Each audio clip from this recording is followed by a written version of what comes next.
Yeah. Um, yeah. So on that note, let's move on to TikTok. I suspect you're gonna like this conversation because this is less about TikTok and more about the oligarchy. Yeah. So TikTok, I don't know how much you know about like what's going on with this, but basically the buy nothing, hey? Nothing. I try to avoid TikTok as much as possible, and Me like, too. But this is super interesting. So the Biden administration basically passed a bipartisan, I shouldn't even say the Biden administration. It actually wasn't. It was a bipartisan issue between Republicans and Democrats to ban ByteDance. Not TikTok itself, but like the company that owns TikTok, yeah, because of the Chinese involvement. So ByteDance is a Chinese-owned company, and under Chinese law, companies that are operating there have to hand over basically anything the Chinese government wants them to. yeah, So this happened in Canada too, where Canada was having debates around the national security in TikTok because TikTok's collecting like massive amounts of data on people every single day. This was quite contentious because in this day and age, and like I get where people are coming from, we're giving data away to basically everybody all the time.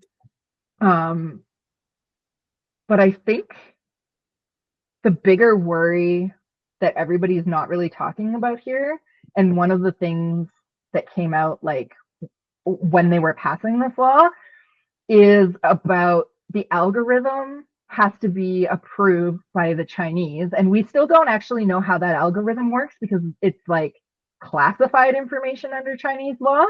Um, so we don't like, they're essentially like designing and implementing this algorithm that their users are going to get. yeah. So they passed this law, which was supposed to go into effect on this Sunday. And then there's been a lot of chatter around like, okay, well, TikTok went offline early. And then Trump was like, oh, we're not going to enforce this. I'm going to take care of it. Biden's administration also said, like, we're not going to enforce this. This is Trump's problem. And then TikTok did this really weird thing where it went offline and then 2 hours later came back online. And when users around the world, not just in the US, around the world, um, would sign in and they would get a notice saying TikTok is back thanks to President Donald Trump. Um, Now, it's important to note that the law itself, because he signed an executive order saying that this would stay for 75 days.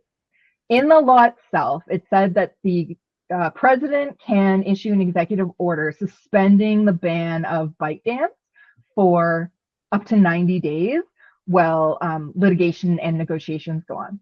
Funny side note, you know that like super popular Marvel Rivals game? Yeah. Yeah. Turns out they have ByteDance servers and they also went offline on Sunday. Mm. From TikTok. And it was like a whole thing. It was really funny. The gaming community was not happy. Um, yeah, and so Trump signed this, it came back, and now they're in negotiation.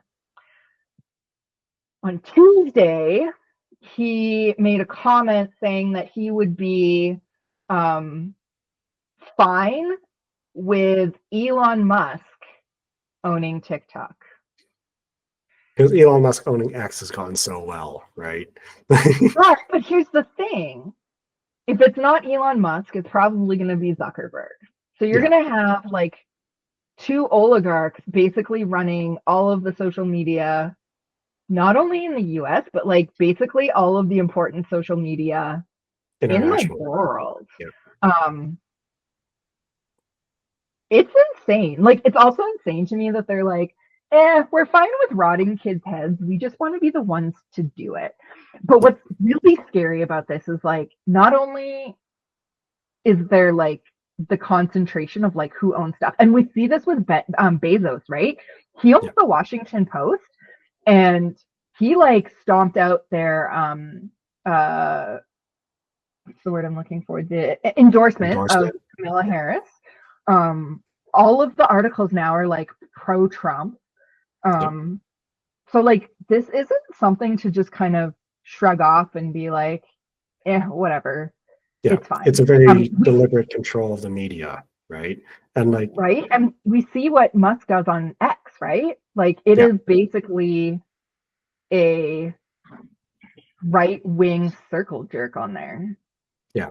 My favorite thing with like just kind of on the topic of like control of the media is like in the days leading up to Jeff Bezos buying the Washington Post, there were just constant articles about like, billionaires shouldn't own journalism, they shouldn't own newspapers, they shouldn't control the media. And then the same day that he like officially takes ownership, you immediately get an article saying like why billionaires owning the media is a good thing, right?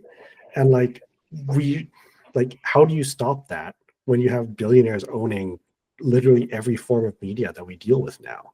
So like, Instagram, Facebook, Twitter, like, WhatsApp, TikTok, like, yeah, they're all things that are controlled. Yeah, Snapchat too. They're all things that are controlled by these billionaires who control the information that you're being fed.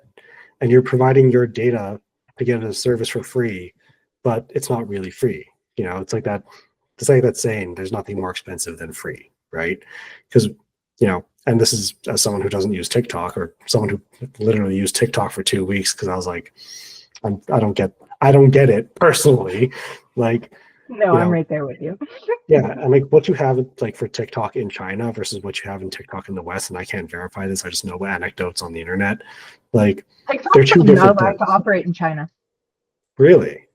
Okay, Yeah. well, learned something new today. Something I learned this week. Yeah, so you know what does though, and this was funny. All these people flocked to this app called Red Note, which is an actual Chinese app.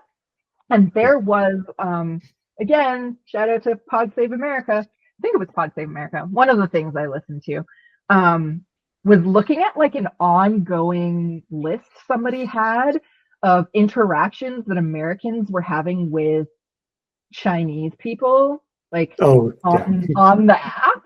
Yeah. And just talking about like control. And so like they were asking, so for example, there was one where somebody was asking about the lack of like LGBTQ stuff on that app because like the Chinese government is like, nope, those people don't exist.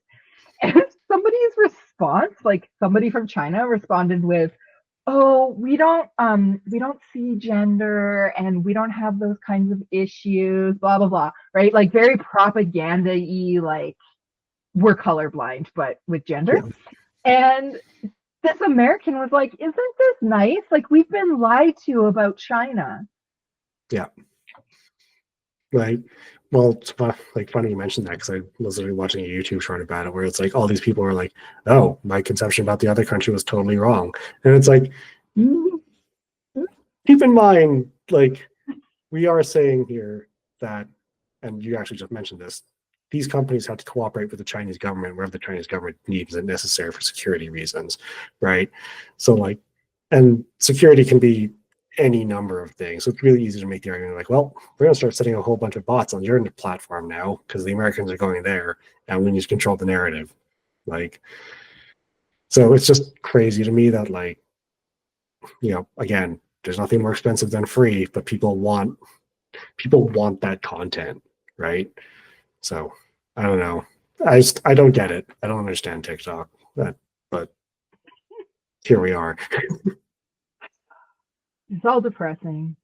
Yeah, On really. that note, I think that's a good point to just kind of sign off and say like, yeah, that sucks. Yeah. So unless you have anything else to add, I'm going to say thanks for tuning in.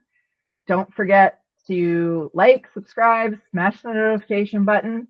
Make sure you visit our website, bsexplained.com. Follow us on Blue Sky. We're getting quite the following there. Rio doesn't know about this because he doesn't really do social media, but you can find us at BS Explained over there. So until February, guys, we'll see you then. Yeah, thanks for listening.